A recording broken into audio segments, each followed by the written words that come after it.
नमस्कार दोस्तों, आप देख रहे हो रोहिलॉजी। Agriculture insurance company of India limited में एक बहुत ही अच्छी वैकेंसी आई है।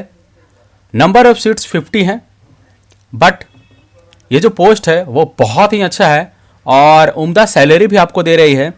तो संपूर्ण जानकारी आपको यहाँ पे दी जाएगी। आगे बढ़ने से पहले अगर आप इस चैनल पे नए हैं तो चैनल को सब्सक्राइब कर लें और बेल आइकन को भी प्रेस कर लें। आने वाली अच्छी अपडेट आपको यहाँ से मिलती है।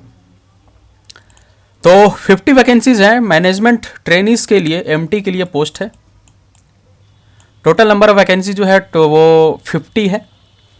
और थोड़ा मोड़ा इंट्रोडक्शन जो दिया जाता है कॉरपोरेशन के बारे में, कोई भी कॉरपोरेशन का अगर नोटिफिकेशन आता है तो उसकी थोड़े मोड़े जो इंट्रोडक्शन होते हैं वो दिए जाते हैं।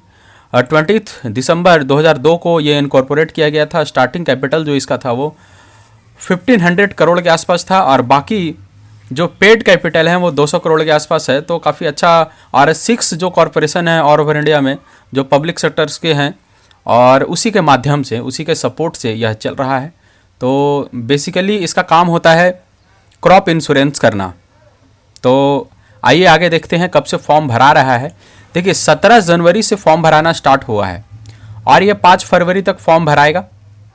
5 फरवरी को 20 आवर्स मतलब 12-8-20 8 बजे तक फॉर्म भराएगा शाम को। और एग्ज़ाम जो इसका होगा, एग्ज़ाम डेट ऑफ एग्जामिनेशन जो है वो पहले ही डिक्लेयर इन्होंने कर रखा है, जो है 25 फरवरी 2023 को। तो बहुत अच्छा समय दिया गया है आपको और पहले इन्होंने क्लियर कर दिया, इसलिए इफ बट का कोई चांस नहीं है। तो ये है, एडमिट कार्ड 10 दिन पहले आपको मिल जाएगा। नंबर ऑफ सीट्स में जो बाइफर्केशन देखते हैं कैटेगरी वाइज वो देखा जाए तो एससी का 9 सीट है और एसटी का 4 सीट है, ओबीसी का 12 सीट है, ईडब्ल्यूएस का 6 सीट है, अनरिजर्व्ड का 19 सीट है। टोटल 50 सीट्स हैं। तो सीटों की संख्या अगर माने बाकी जो डीआरडीओ आया था इन सब के तुलना में तो बहुत अच्छी सीट है। नो डाउट सीट तो ठीक है, लगभग अच्छा कहा जा सकता है इसको।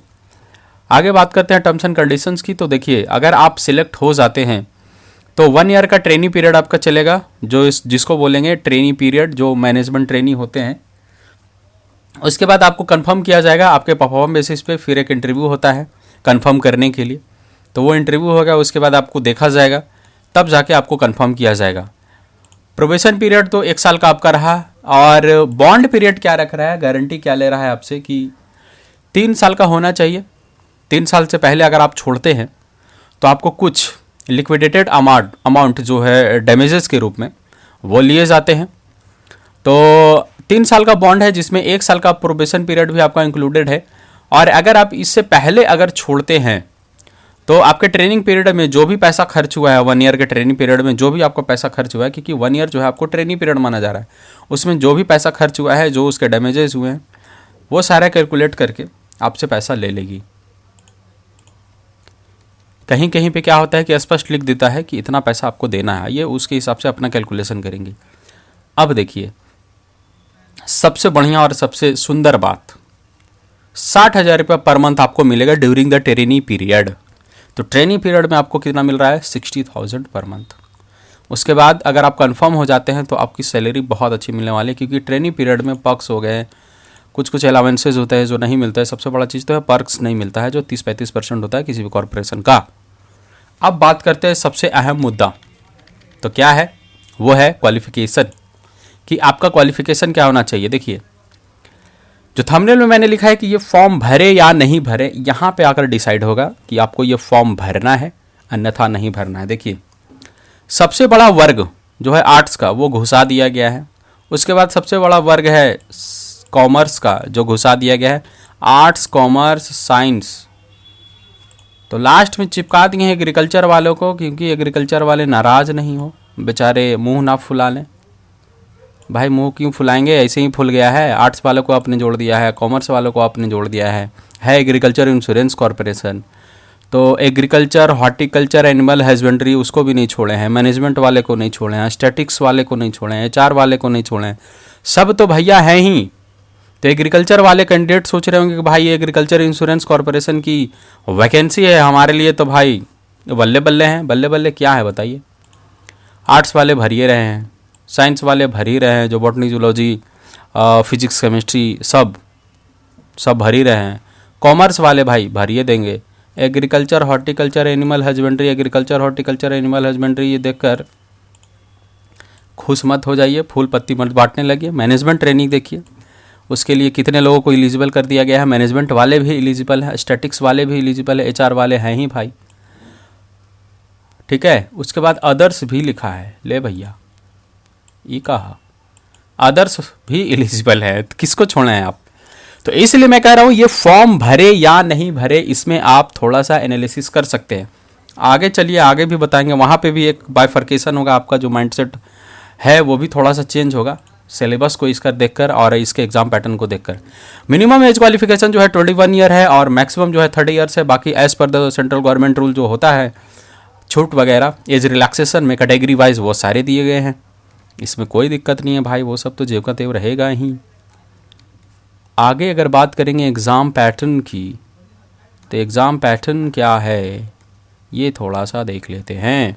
देखिए एग्ज़ाम पैटर्न, एग्रीकल्चर कहीं पे भी आपको दिख रहा है, दिख रहा होगा आपके दिमाग में, बट यहाँ पे नहीं है।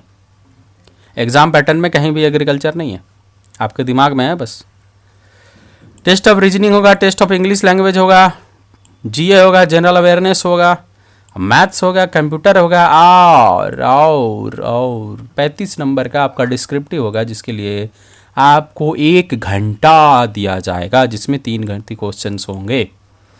तो ये देख लीजिए आप इस पैटर्न पे तैयारी कर पाए हैं या नहीं, कर लिए हैं या नहीं। आपकी तैयारी है, बेशक आप दीजिए। आप आर्ट्स वालों को बीट कर सकते हैं तो बेशक आप दीजिए। अपने स्ट्रीम से हटकर एग्ज़ाम देना चाहते हैं तो बेशक आप दीजिए। बट आप सोच रहे हैं कि हम अपने स्ट्रीम से हैं, अपने स्ट्रीम के लिए फेवरेबल जॉब है, तो भैया इसमें ना ही आपको क्वालिफिकेशंस में कहीं रिलैक्सेशन दिया है और ना ही सिलेबस में कहीं रिलैक्सेशन दिया है, एग्ज़ाम पैटर्न में तो दिया ही नहीं है। तो इस तरह की बातें हैं, ये आप सोच लीजिए अपने हिसाब से, ठीक है। आगे बढ़ते हैं। जो भी डिस्क्रिप्टिव एग्ज़ाम होगा वो ऑनलाइन ही होगा, हाथों से आपको कुछ पेन उन लेकर नहीं जाना है, उससे नहीं लिखना है, अपनी कलाकारी नहीं दिखानी है, टाइपिंग करना है वहाँ। नेगेटिव मार्किंग जो है 1/4 है। चलिए आगे बढ़ते हैं। आगे इंटरव्यू का पाला भी आपको पढ़ने वाला है। अगर आप शॉर्टलिस्ट किए जाते हैं तो उसके बाद आपका इंटरव्यू होगा। अगर इंटरव्यू में आप सफल पाए जाते हैं, बहुत ही उम्दा परफॉर्मेंस आपका रहता है, तो आपके सिलेक्शन के चांसेस बढ़ जाते हैं। इस तरह की बातें हैं, इसलिए मैं कह रहा हूँ आप सोच समझकर फॉर्म भरिए। अगर आप अपने स्ट्रीम की तैयारी कर रहे हैं तो ऑब्वियसली करिए, इसका फॉर्म भरना चाहते हैं तो भर दीजिए। 1200 रुपया अगर आपको लग रहा है कि नहीं भैया हम क्या करेंगे इस पैसे का, कहीं ना कहीं तो हमको खर्च करना ही है, तो आप बेशक कर दीजिए, इसमें कोई दो राहें नहीं है, ठीक है, आप कर ही दीजिए। क्योंकि 1200 रुपया लगभग ले रहा है पैसा, 1000 रुपया, 1000 रुपया ले रही है। 1200 में ज़्यादा बोल रहा हूँ, 1200 जो था बिहार वाले में था, बिहार क्वालिटी कंट्रोलर में था। यहाँ पे देखिए आपसे जो पैसे लिए जा रहे हैं अदर कैटेगरीज के लिए, वो 1000 रुपया लिया जा रहा है। आपके पॉकेट में अगर 1000 रुपया कुछ बोल रहा है कि हमको कहीं खर्च कर दीजिए, तो आप यहाँ भर दीजिए, फॉर्म भर दीजिए, आपके खर्च हो जाएंगे। ST SC और PH कैंडिडेट के लिए मात्र 200 रुपया है, तो इन लोग तो भर ही दे भाई, 200 रुपया अगर लग रहा है आपके पास है तो भर दे। तो इस तरह की बातें हैं इस फॉर्म के साथ। मैं कह रहा हूँ सोच समझकर फॉर्म भरिएगा, अपने स्ट्रीम से भटकिए नहीं, क्योंकि एग्रीकल्चर वालों के लिए कोई भी स्पेशल प्रेफरेंस नहीं दिया गया है। बस आप उसमें एलिजिबल हैं, भेड़ चाल में आप भर सकते हैं। आप किसी भी तरह का मुंह ना फुला लें, भाई नाराज़ ना हो जाएं कि नहीं एग्रीकल्चर की कंपनी थी तो इन्होंने हमको एलिजिबल नहीं किया, आपको किया है, बाकायदा किया है। तो फिलहाल इस वीडियो में इतना ही, मिलते हैं किसी अगली वीडियो में अगली जानकारी के साथ। तब तक के लिए अपना ख्याल रखें और सोच समझकर फॉर्म भरें। धन्यवाद।